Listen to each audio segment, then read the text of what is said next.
Please explain to me how an iPhone 5 is worth upgrading, particularly when you've got an iPhone 4S. It just doesn't make sense. I never thought I'd say this, but as an Android user, I definitely think it's a worthy upgrade. I'm sorry. How? Like, what is it that really makes it sell? There's nothing that kind of sprung out at me at the announcement. There was nothing that really said, this is new, this is innovative.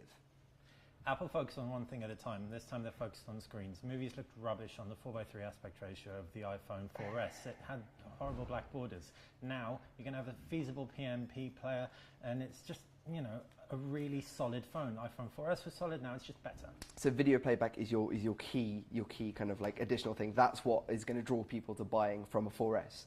The fact that there's not going to be pillar boxing or letterboxing, that's it. Dude, it records full 1080p video. You want to play it back? So did the 4S. Like, yeah. I mean, and the price you pay is just, it's inordinate, the amount of money that you have to put down for this thing. It's really not that much. iPhone users are going to expect to be paying quite a lot outlay from the offset. So you've got the £37 a month contract. You can get the phone for £99. It's not unreasonable. And Android phones are getting more and more expensive as well. But like, they are getting more expensive, but they're also getting more capable. I think now more than ever, the playing field is equal, more so than it's ever been in terms of the eyes of the consumer. And like, for equivalent money, you could get a Galaxy S3 with cashback or something. And like, one of the selling points that they're talking about is 4G, which is great. I mean, that's great that we're finally getting 4G phones in the UK. That's fantastic. But the only network that it's confirmed on is EE, and that's not even, like, at launch, it won't be able to run EE. That's going to be in a week's time. So I'll put it to you like this. For starters, Apple always has a premium over Android phones. So yeah. You're going to expect to pay more. So that cashback argument doesn't wash with me. Secondly, with regards to EE, there is no reason Apple can't release an iPhone 5 that's compatible with O2 later down the line. Besides, O2 don't even have LTE confirmed for a date or anything like that. Why would they support it? Well, that's what I mean. Like, there's nothing saying that people on O2 and people on Vodafone, for example, are going to get this chance for LTE. So the iPhone 5 is even less of an appealing prospect for those who want to switch to, like, the new handset. Totally disagree. Look, you're going to get apps starting to get developed for longer screens. You having an old iPhone is just going to leave you with antiquated hardware. It's really, definitely worth an upgrade. That process, that's going to take an entire year before people really see new apps developed. Like, the iOS 6, the new operating system, is also going to come to the iPhone 4S and the 4 and the 3GS in a reduced capacity. So there's even less reason to upgrade because those features are also going to be available on the previous versions. There's no reason. I'd say give it a year before you pick one up. You're wrong. Give it to me now. No.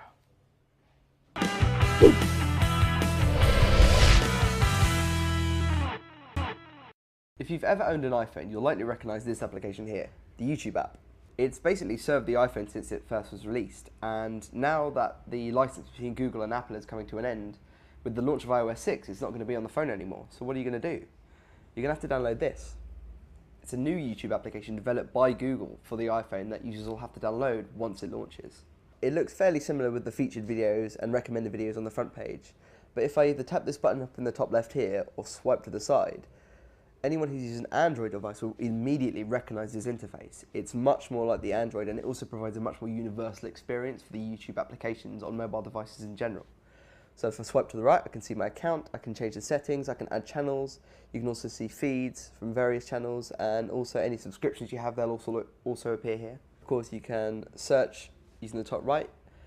Because it's the new application, it also features voice search as well, which is great. And what's more, it's free, and you can download it now, and of course, you'll definitely have to download it once iOS 6 launches on the iPhone 5 next week.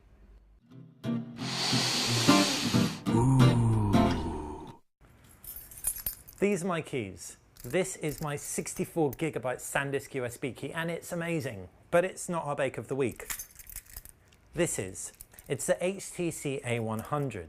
Now, the HTC A100 is a Bluetooth audio receiver, but how does it work?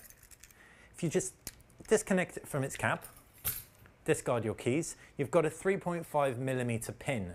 Now, this will plug in to the back of any 3.5mm jack.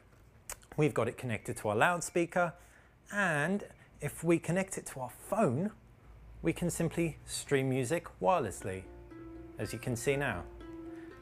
Wirelessly, streaming music, very cool, and that's why the HTC A100 is our bake of the week.